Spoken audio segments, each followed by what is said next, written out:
आप दोनों को चुनारगढ़ जाने की कोई आवश्यकता नहीं है, क्योंकि महारानी चंद्रकांता के पूर्ण स्वस्थ होते ही महाराज स्वयं उन्हें लेकर विजयगढ़ पधारने वाले हैं। यदि आपने और विलंब किया तो हम पिताश्री को बुलाकर विजयगढ़ अपने युवराजों के पास चले जाएंगे। हम युवराज को समझाने तुरंत विजयगढ़ के लिए प्रस्थान करेंगे। जी बाबा, मैं अभी आपकी भेंट महाराज से कराती हूँ। आप महाराज से मिलकर इस विषय पर मंत्रणा कर लीजिए। शत्रु का रिश्ता शस्त्रों के साथ होता है, उनका मिलन विवाह की वेदी पर नहीं, केवल रणभूमि में होता है। बाबा रुद्रनाथ, शिवदत्त की पुत्री कभी भी हमारी कुलवधू नहीं बन सकते। ये तू कह रहा है राजन? तेरा पुत्र नहीं, उसने तो शिवदत्त की पुत्री को तेरी कुलवधू बनाने का निश्चय कर लिया है। नहीं बाबा, युवराज अभी नादान है, अबोध है वो। जिसे वो प्रेम समझ रहे हैं वो बस एक आकर्षण है जो जल से बने झाग की तरह क्षणों में लुप्त हो जाएगा। नहीं राजन, नहीं। राजकुमारी किशोरी और इंद्रजीत सिंह का प्रेम कोई क्षणिक आकर्षण नहीं, अभी तो इसकी जड़ें तो सागर की अनंत गहराइयों तक पहुंच चुकी हैं। यदि तुरंत इन विष की जड़ों को समाप्त नहीं किया गया तो तेरे साथ शिवदत्त का भी विनाश निश्चित है।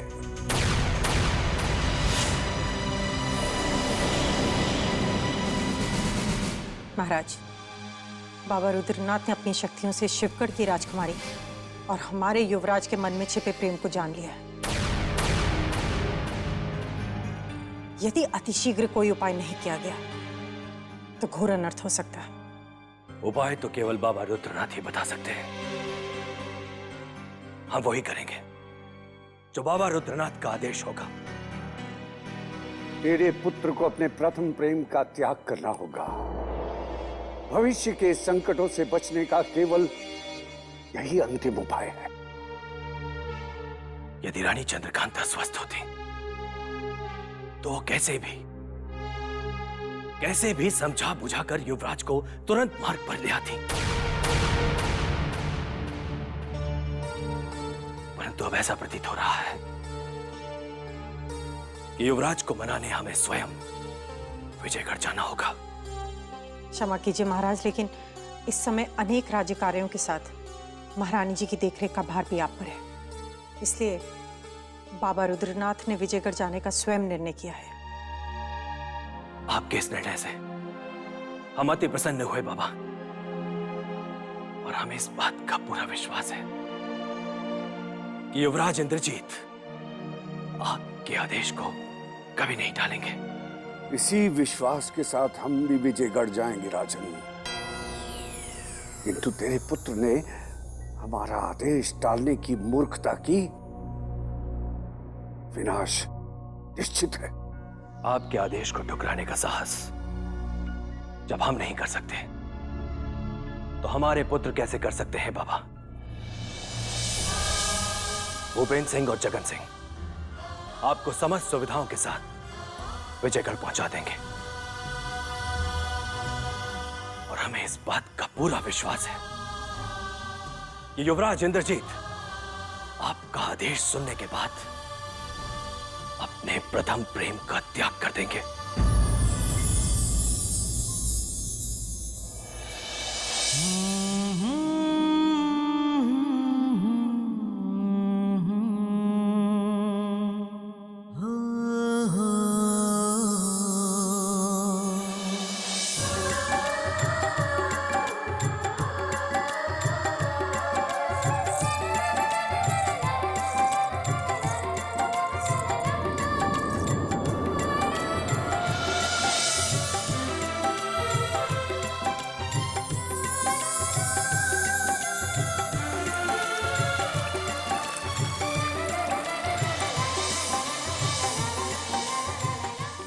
की जय हो।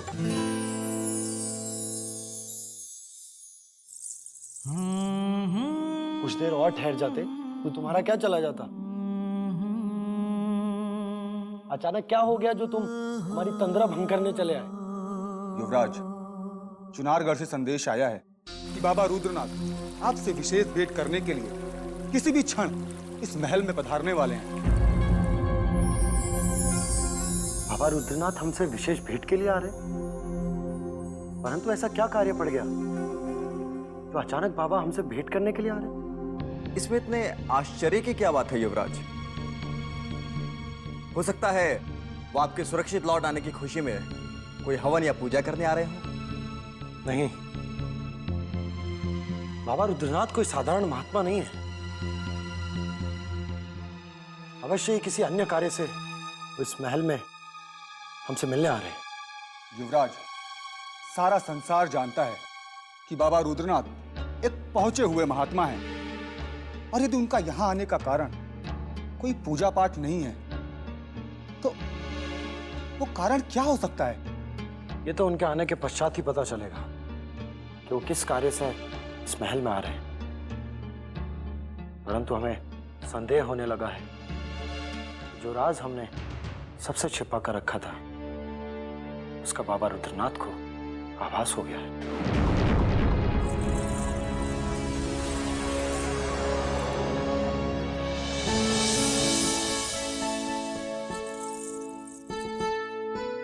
क्या हमें भी वो राज नहीं बताएंगे युवराज, जिसे आपने सारी दुनिया से बचा कर रखा है?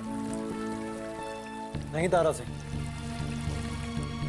समय आने पर तुम दोनों के साथ साथ सारे संसार के सामने वो राज खुल जाएगा। अभी तुम दोनों जाओ और बाबा रुद्रनाथ के स्वागत की तैयारी करो। वो किसी भी समय विजयगढ़ के महल में पहुंच सकता है। जी युवराज, चलिए। बाबा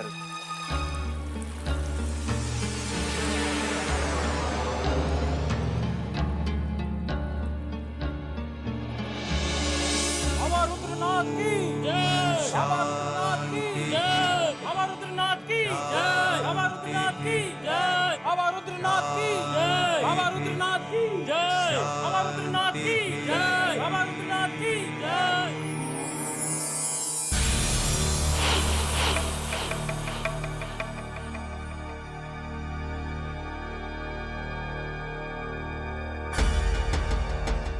प्रणाम बाबा रुद्रनाथ,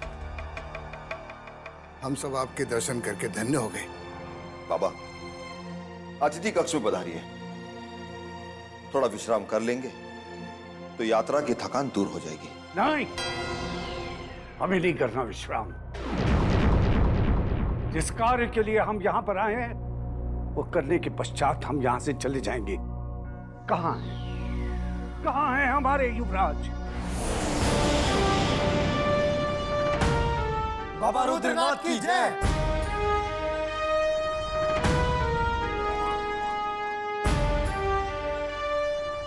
प्रणाम बाबा।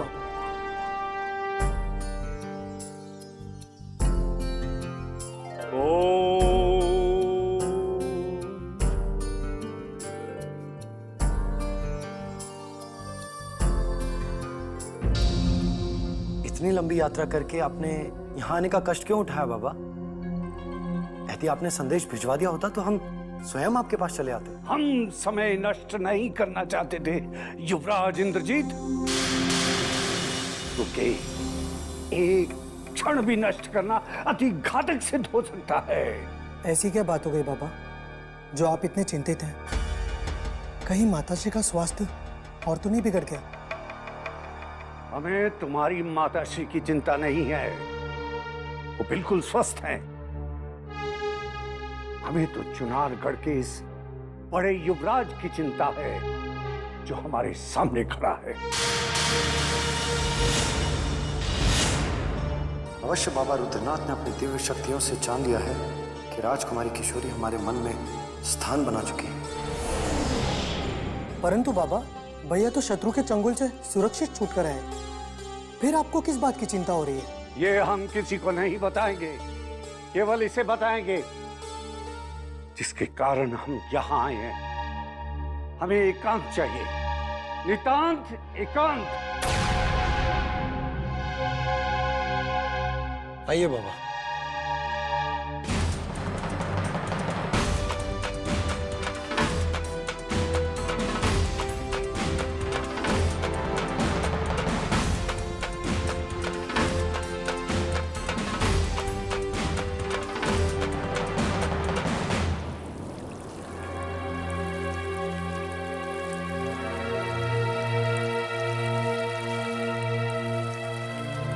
युवराज इंद्रजीत,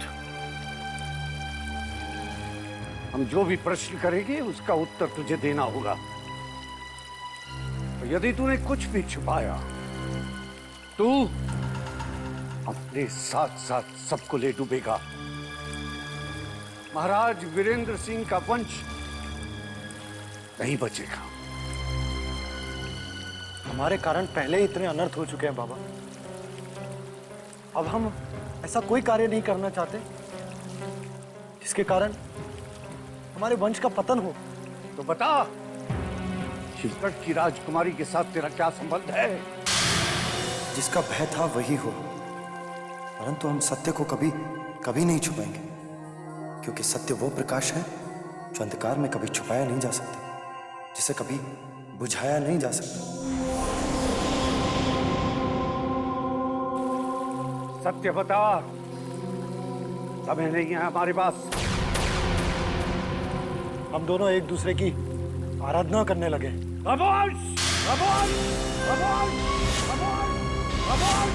खामोश! जिस शत्रु की पुत्री से तुझे घृणा करनी चाहिए, उसे तू प्रेम करने लगा है, मूर्ख। हम जानते हैं कि राजकुमारी किशोरी हमारे शत्रु की पुत्री है, परंतु वो अब हमारे लिए प्रेम और त्याग की मूर्त बन गई, जिसे हम सदा सदा के लिए अपने मन मंदिर में बसा चुके हैं। तो फिर खंडित कर दे उस मूर्त को, अन्यथा खंड खंड होकर बिखर जाएगा। जिसे तू प्रेम की देवी समझकर पूजा कर रहा है, वो एक दिन नागिन बनकर ऐसा विष उगलेगी कि चुनारगढ़ के साथ साथ शिवगढ़ का भी सर्वनाश हो जाएगा, मूर्ख। मिथ्या है आपकी भविष्यवाणी। जो अपने प्राणों पर खेलकर हमारे प्राण बचा सकती है, जो अपने माता पिता से छुपकर हमें महल से मुक्त करा सकती है, वो कैसे किसी के लिए विष उगल सकती है? वो कैसे किसी के विनाश का कारण हो सकती है? मूर्ख युवराज, हमसे दृष्टि मिलाकर ऊंची आवाज में बात करने का साहस आज तक तेरे पिता ने भी नहीं किया था, और तू हमें नेत्र दिखाने की धृष्टता कर रहा है, मूर्ख। मैं क्षमा कर दीजिए बाबा, परंतु राजकुमारी किशोरी और उनके निश्चल प्रेम पर आपने संदेह करके हमें दृष्ट बनने पर विवश कर दिया। तो दुर्भाग्य की बात है कि आप उनसे नहीं मिले। यदि आपको राजकुमारी किशोरी से मिलने का सौभाग्य प्राप्त हो जाता, तो उस त्याग और मानवता की मूर्त के आगे आपको श्रद्धापूर्वक नतमस्तक होना पड़ता। बस!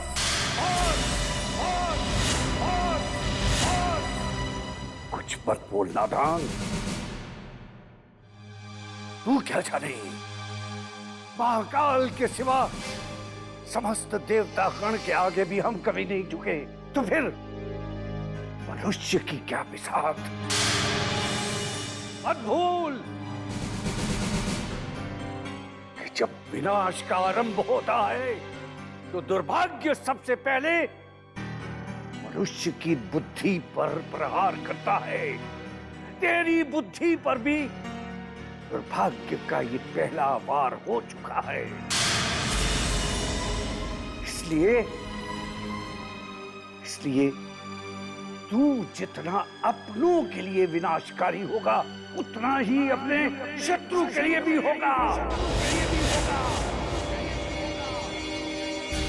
याद रख मूर्ख, तुझे तब बहुत पछताना होगा जब तू अपनी आंखों से अपने और परायों को एक ही चिता में तिल तिल जलते हुए देखेगा।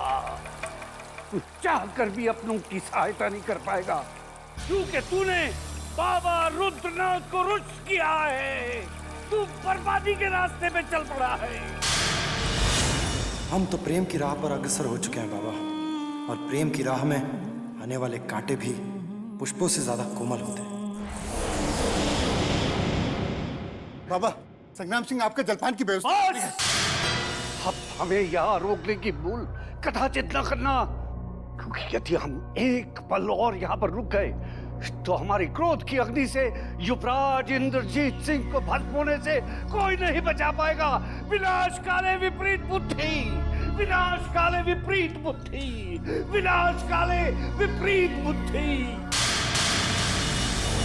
बाबा रुद्रनाथ, आपके युवराजों की कुशलता जानने के लिए विजयगढ़ गए हुए और गुप्तचर ये संदेश लेकर के आ गए हैं कि युवराज आनंद और युवराज इंद्रजीत स्वस्थ और प्रसन्न हैं। हम भी तो यही चाहते हैं कि हमारे युवराज कुशल मंगल रहें। अब हम स्वस्थ हो चुके हैं महाराज, यात्रा करने में समर्थ हैं। हम तुरंत विजयगढ़ जाना चाहते हैं।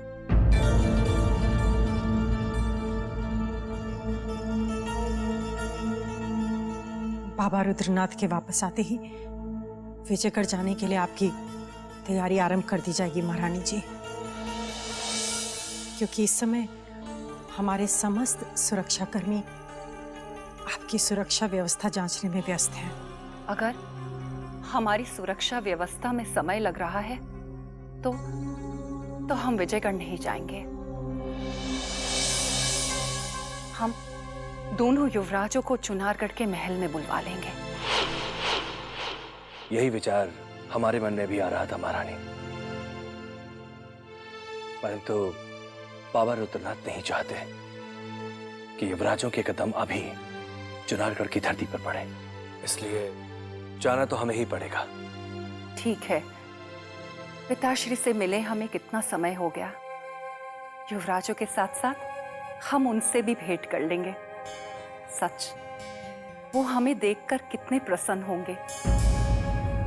और हाँ, युवराजों की खुशी में हम महायोद्धा परमवीर सिंह को तो भूल ही गए। उनको आए इतना समय हो गया, लेकिन वो हमसे मिलने नहीं आए।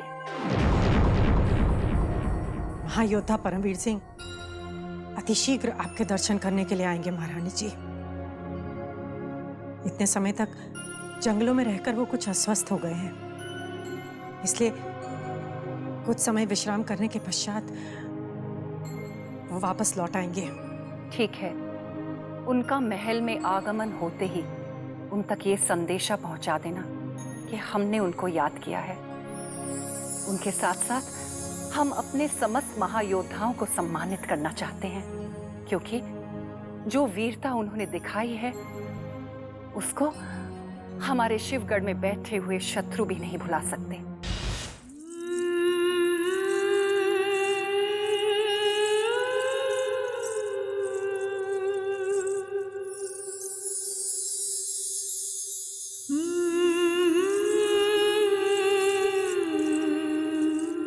राजकुमारी जी, महारानी जी आपसे मिलना चाहती हैं।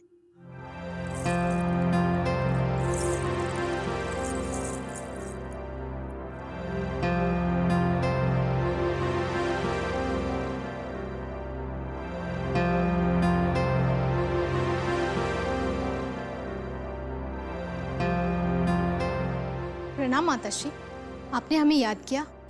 राजकुमारी किशोरी, महल में आपके और युवराज इंद्रजीत के विषय में तरह तरह की बातें उठ रही हैं, जिसके कारण हमारी नींद उड़ गई है, हमारे मन का चैन छीन गया है।